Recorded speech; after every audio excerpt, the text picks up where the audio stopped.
Энэ сарын ихээр Монгол ахмад насны эрэгтэй хятад жуулчныг доромжилсан бичлэг гадны хэвлэлээр гарсан. Chinese. Yeah, Chinese. Chinese. Yeah. Chinese. Yeah, I'm Chinese. Chinese. I'm Chinese. What? What you? What's up? Mongolia. Mongolia. What's up, man? What's up? Don't push me. What's up, man? It's Mongolia people. Nice Mongolia. Nice Mongolia. Good.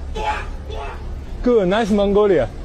Тухайн үйл явдал Тэнгис кинотеатрын автобусны буудалд болсон ба Монгол ахмад насны эрэгтэй жуулчнаас хятад хүн эсгийг асууж байгаад шалтгаангүй дайрч доромжилдог нь бичлэг тарагдана. Тус бичлэг гадны сайтуудад гарч олон орны сошиал хэрэглэгчид ялгарлан гадууралт хийж буй ахмад насны эргийг буруутгаж байсан бол буруугүйч жуулчнаас уучлахгүйсэн хүүд талархаж байв. Энэ мэтчлийн иргэдийн буруу хандлага, арьс өнгө, гарал ухсаагаар ялгарлан гадуурх үзэгдлүүд манай улсын аялал жуулчлалын салбарт нүхэн жорлонгоос илүү сөрөг нөлөө үзүүлж байна. Уг нь манай улс аюулгүй инх тайван байдлаар Азид 8 дугаарт дэлхийд 40-р байрт ордог. Гэхдээ тухайн бичлэгт гарсанчлан биед нь халдалгүй жуулчдыг ялгарлах сөрөг хандлага, үйл ойлголцлын хэрэг ихэвчлэн цагдаад бүрдэгдэггүй учраас жуулчдын хувьд манай улс хэрэг аюултай талаар бодит тоо баримт гаргах боломжгүй байдаг байна. Тухайн улсад аялсан жуулчдын бодит сэтгэл дээр үндэслэн хүмүүс зориг газраа сонгодог болсон энэ үед таагүй мэдээлэл энэ салбарт хамгийн сөрөг үр нөлөө үзүүлэх хандлагатай байна. Сүүлийн жилүүдэд Монголд аялж байсан жуулчид бэлгийн хүчирхийлэлд өртсөн талаар мэдээлэл шил дараалан гарсаар байна. Тухайлбал 2 жилийн өмнө Сэлэн аймагт аялж явсан хятад эмэгтэй хүчиндүүлж гар утас 5,000 юанаар дээрэмдүүлсэн гэх мэдээлэл гарч олон орны захин хэрэглэгчдийн анхаарлагдчихж байв. Мөн 2023 онд Монгол аялахаар ирсэн 2 Франц эмэгтэйг BTT Nature Travel Agency компани менежер Ерөөлт мансууруулж хүчирхийлсэн байж болзошгүй хэрэг гарсан юм. Эдгээр жуулчид бүгд өөрсдийн захин хуудаснаа хүчирхийлэл өртсөн талаар мэдээлж байсан бөгөөд тухайн улсын захин хэрэглэгчдийн дунд эдгээр ноцтой мэдээллүүд эрчимтэй тархаж байлаа. Харин аялагчдад зориулж мэдээлэл нийлдэг гадны сайтууд агентлагууд Монгол улсын талаар ингэж бичжээ. Америкийн нэгдсэн улсын төрийн департамент болон хувийн ижлийн аюулгүй байдлын хамтын ажиллагааны OSEC байгууллага Монгол гудамжинд зарим нэг хэд үнзэрхэг үзэлтэй хүмүүсээс болж жуулчдыг ялгарлан гадуурх үзэл гарах хандлага түгээмэл байдаг. Ялангуяа нутгийн эмэгтэйтэй гадны жуулчид хамт явбал Монгол эрчүүд уурлаж хил амаар доромжлох, цаашлаад биед нь алдах асуудал гардаг гэж дурджээ. Мөн Travel GC, Country Reports гэх аялын мэдээллийг тогтмол нийтэлдэг сайтууд Монгол очих гэж байгаа жуулчид шөнийн цагаар ганцаараа том хотуудаар явахгүй байхыг анхааруулъя. Учир нь жуулчдад халддаг